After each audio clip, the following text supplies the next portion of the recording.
Welcome to the Service Academy Dealing with Difficult Customers recorded workshop. The material covered in this session is an abbreviated version of the live discussion that took place in March. We appreciate your attendance in this recorded training session. We begin today discussing the power of empathy. New York Times bestselling author Brené Brown talked about 4 qualities of empathy: perspective taking, staying out of judgment, recognizing emotion, and communication. These apply to our work with internal and external customers. Brené says, rarely can a response make something better.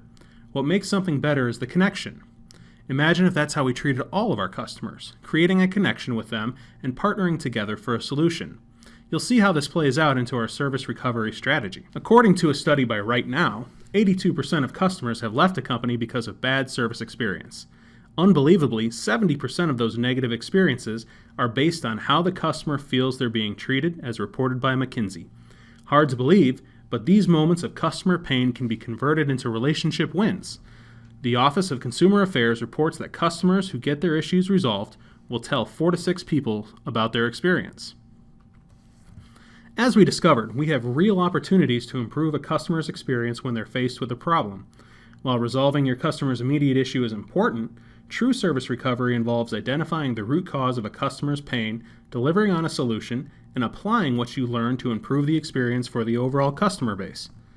Today, we'll approach recovery using a doctor's mentality.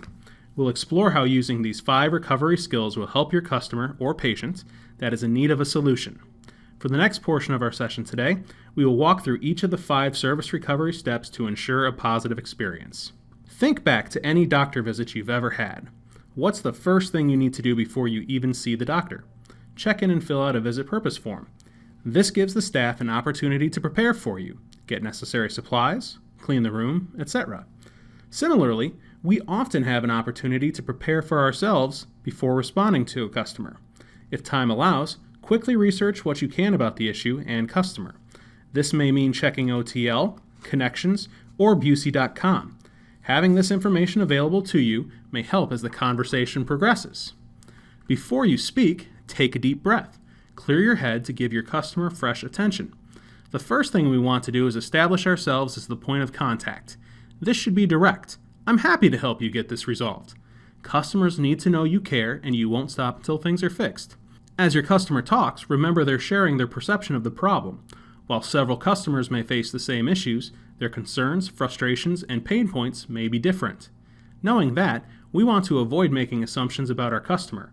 By reserving judgment, we're able to listen more carefully and avoid bias. It's important to let the customer vent and wait to respond until there is a break. Customers should feel that they have our full attention and not be rushed as we interrupt them. Allow them to maintain their dignity and share what happened on their terms, not ours. Now that we have an understanding of the issue at hand, it's critical to confirm with our customer. It's best to restate what you think you heard. Saying something like, "just to confirm," gives the customer a chance to correct information and instills confidence that you really paid attention. Use the skill of asking clarifying questions if there is something you're uncertain of. In some cases, there may be underlying issues to uncover with the customer.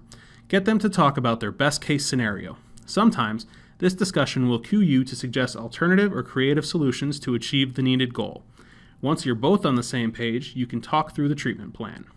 The next step in service recovery is providing the customer with a solution to resolve their problem that ensures it will no longer remain an issue. Here, it's critical to outline the specific steps being taken to resolve the issue. We'll want to confirm that the customer is comfortable with the solution.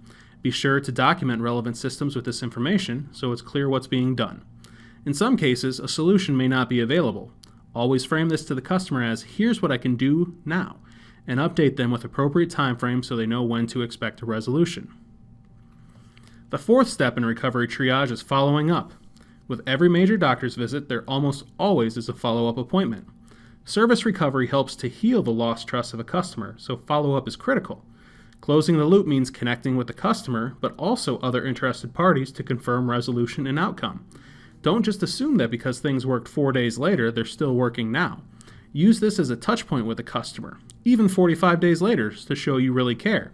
In fact, the follow-up is oftentimes where we turn the difficult opportunity we were presented with into a real success.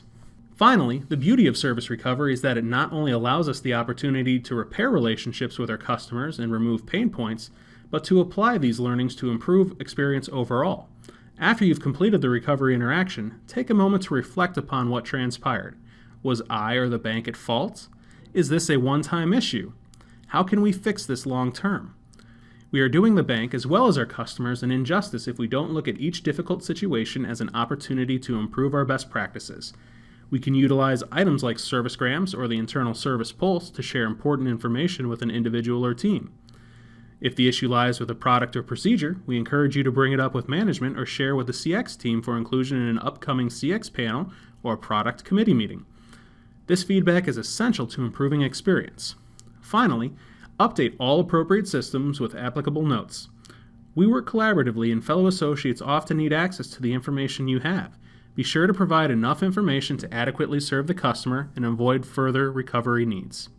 Thank you for downloading this recorded session of the Service Academy's Dealing with Difficult Customers. The 5th installment of the Service Academy, The Art of Wow, will be available in May of 2016. To register to attend this session live, please email the Customer Experience team at customerexperience@busey.com. Thank you.